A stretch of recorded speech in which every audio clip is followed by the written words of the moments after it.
Hey everyone, hope you're having a great start to your week. Thanks for joining us on an all-new episode of the American Mailbag alongside Andy Gresh. I'm Haley Outen. Andy, how exciting is it? We're finally in the month of October, and I see a little bit of an extra pep in your step today. Now you're in pumpkin spice latte season. Well, there is a little bit of that, but it's also conference action, right, Haley? We're now getting into some of the juicy matchups in the American Athletic Conference and all across college football. So we're done, as former Red Sox Kevin Millar would say, we're done ping-ding-a-linging around with all the other stuff. It's now time to get down to conference play. All right, well, as we sit here and we take a look at our Halloween fall-themed donuts, You're really mesmerized by these, aren't you? They smell so good today. So good. But our first question is actually food-related, and it comes from Jeff Ward. Gonna guess Jeff's a Memphis fan because he makes this claim on Facebook that Memphis has the best barbecue in the entire world. So what do you think happened? Immediately, fans from Eastern Carolina and Texas, they both claim that their barbecues are the best. So initial thoughts, Texas, Eastern Carolina area barbecue, or Memphis? Okay, I'll leave Kansas City out of this because they're a little different. I'm not personally a ribs guy, and that's big in Kansas City. But for me, it's Memphis, then it's Texas, then it's Carolina. I've had all three. Memphis barbecue, there's something about Memphis barbecue. Look, they have one of the biggest barbecue contests there every year, and I like brisket. And I think they do the best brisket. Now, I know people down in Texas and SMU are going to be screaming about that. But I'm sorry, Memphis is on point when it comes to different kinds of barbecue, right? And that, to me, is the real test of great barbecue. It's not just you make one thing good, you make a bunch of different things good, and that's where Memphis excels. Wow, the chicken's delightful. Giving Memphis some love. Yeah, of They'll course. Well, it's food. I'm not talking about their defense, for crying out loud. All right, well, your other good friend, Nick Mill, a.k.a. Meek Mill. Meek Mill. He's back right. This week, and he's excited to ask you. He wants to know, in order for Tulane to go to West Point and beat Army this weekend, what must the Wave do? And in parentheses, he says, thanks, Andy, for the Meek Mill nickname. That's right. Well, Meek, it's as simple as this. They need to possess the ball for 35 minutes. They need to find a way to score 28 to 32 points to be able to win, because now playing Army, Haley, is a lot like playing Navy, where you want to keep the ball out of their hand. You don't want them to get that run game going and getting downhill. So for Tulane, score and possess it. They do that, they got a great chance to beat Army. From Ted E. Kaiser, he wants to know, what is the ceiling for Cincinnati and UCF this year? He thinks that we're going to find out on Friday. Well, I think the winner of this game coming up between these two, they've got the inside track at not only representing the East in the American Championship game, but given the losses, right? So for UCF, it's Pitt, and for Cincinnati, it's Ohio State. They run the table. Those aren't the kinds of losses that are really going to hurt you, I think, in the national polls come the end of the year. So I think for both of them, in a lot of ways, they're kind of in the same lane. It's just a matter of who wins this game and can they close the deal and win the American Conference Championship. All right, love this question from Aram Karabulut. He wants to know, who is a stronger and more mythical, a Centaur or Temple's defense? Ooh, man, that is tough. See, here's the thing. Temple's defense eventually has limits.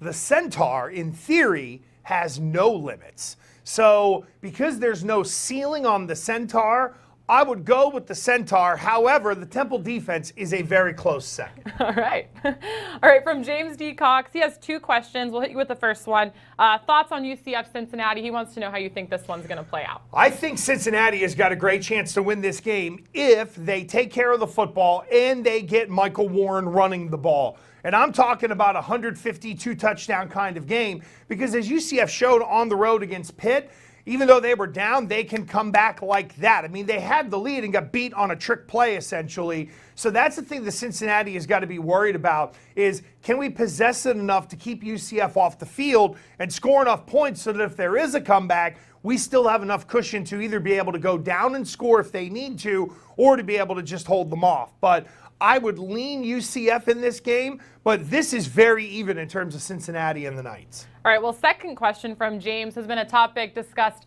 globally this week, certainly a lot of conversation on Twitter. He wants to know, how could the new law in California in terms of paying student athletes affect college football going forward? Well, I think what it does is it gives the kids the freedom, the ability to do something that they should be able to do if they've put in the hard work.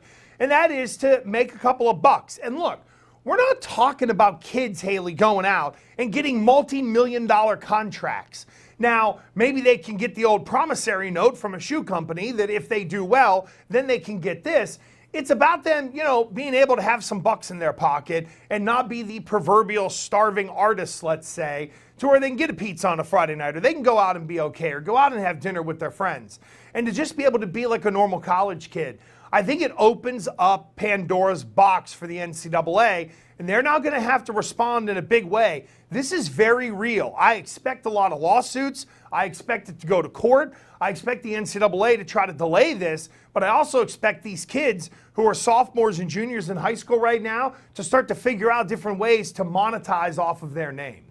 From Leonard Joseph Rutt, he wants to know, when can we get to 8 playoff teams and 2 P6 teams in major bowls? Well, first of all, I think that if they go to 8, there will still, you'll have those P6 teams, but they're still going to find a way to keep somebody out. Look, if they expand it, the American then gets an automatic seat at the table, which is what, to me, you're looking for. So if you have your P6, you still have Notre Dame in there. Then there's one more from a group of 5, or depending on how they set up the structure, maybe they could make room for a very highly ranked team that is inside the P6 because some of the P5s don't qualify. But look, at the end of the day, it's as simple as this.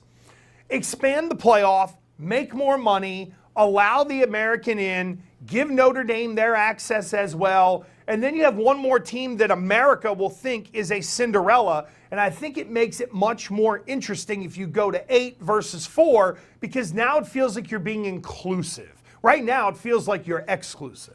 Right, a lot of global issues today. Yeah. Let's go back to Well, American I want to go talk. back to breaking down barbecue, quite honestly. That was one of my favorite questions. All right. From Clay Zakarian, he wants to know, will Houston bounce back and become bowl eligible with their new quarterback, Clayton Tune? It's really tough because I don't have a good read on that whole situation down there, how far Tune is in the offense with Dana Holgorsen. And look, defensively, there have been some issues. Now, let's remember that Houston has also played a high level of competition so far, especially out of conference. So I think they can get to 6 and be bowl eligible. But this is clearly going to be a year of transition down in Houston with Dana Holgorsen. And look, what happened last week, and we talked about it with De'Aaron King and some of the movement on the roster. All right, they've got a bye week that's over with. They got to find a way to hit the reset button and just get 6 on the old calendar. Find a way to get to 6, get to a bowl, feel good about your season, and then really reload for next year. All right, here's a fun one for you. From Scott Herbal, he's talking Tulane versus Army, and he wants to know how many times you think the clock will stop. Oh, boy, that is a great question. I'm going to go 5. And it'll be on kickoffs or extra point. No, but in all seriousness, he makes a good point. And to me, that's a part of the key to winning the game for Tulane. Possess the football, run it, keep it out of Army's hands, protect your defense. From David Went, also talking Tulane, he actually asked, what will be the key to stopping Army's triple option attack? You have to force them on the outside, and you have to tackle. You can't get eaten up inside because that's where the quick hitters are. And it's boom, next thing you know, guys into the second level and then might be off to the races. At least on the edge, you can use the sidelines to help you, but you gotta tackle. The first tackler, Haley, becomes so important because even if they don't bring them down, they gotta corral the ball carrier and let the rest of the troops come in and help. If the first person to the ball carrier is missing a tackle, then it's gonna be a long day for Tulane. All right, I'm going to step outside the box here and assume that Joey Guenta, our next question asker, is a UCF fan because he wants to know, who do you think will get stuck losing to UCF in the American Championship game? Wow, that's a heck of a question. I'll tell you what, right now, Memphis and SMU look like they're on a little bit of a collision course. But I still think we're going to see UCF and Memphis at the end of the day here. And let's remember this. Memphis is sitting there with a 0 in the right-hand column with a win against an SEC foe. So if they run the table, we're so used to hearing UCF being in the national discussion. Memphis may end up interjecting themselves in the national discussion. So hopefully all you Memphians down there are happy with me this week for not only saying that, but also loving your barbecue.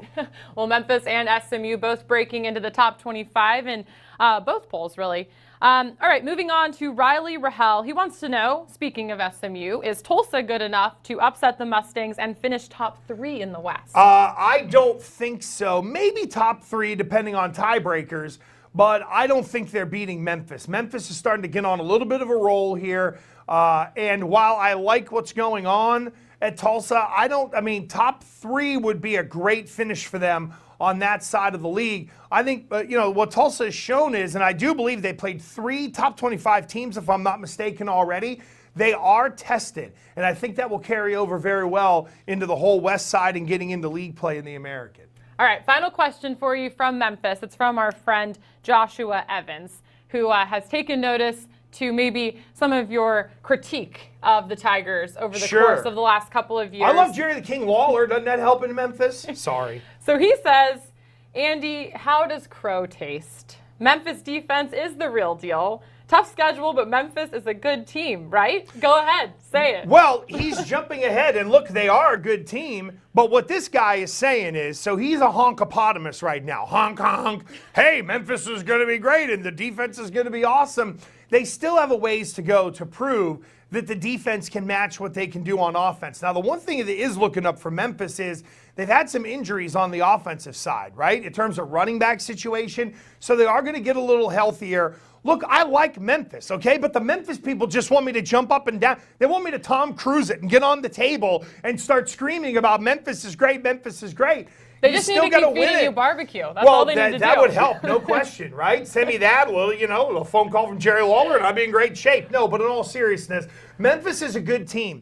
But let's not act like they're so good that we're just going to stamp their hand and put them in the American Championship game. Joshua, keep trying. It's coming. It's coming. Hey, if they're undefeated at the end of the year, then I got to give them their love. But again, Memphis has had that one game, it feels like every year, where you're like, wait, what? They played this team that close? Or they had some sort of issue with who? Where it doesn't make sense. And to me, that's all because of the defense. I know they're going to score. I know they're going to run the ball. If that defense keeps improving, hey, they could be right. Again, it may be them undefeated against a one-loss UCF or Cincinnati in a conference championship game where the roles would be reversed from what we've seen, where normally it's UCF wins the American title game. They're going on to a New Year's Six Bowl. There's a chance that Memphis could be in that spot, and then we'll see what Honkopotamus thinks if they end up winning that game and moving on, or do they lose to a team that they've lost to in the American title game before? All right, ending the show with some heat. Love it. Yeah. All right, well, thanks to all of you at home for submitting your questions this week. Don't forget to use the hashtag AskAndyFB on Facebook, Twitter, and Instagram.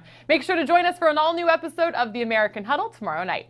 Alongside Andy Gresh, I'm Haley Otten. We'll see you then.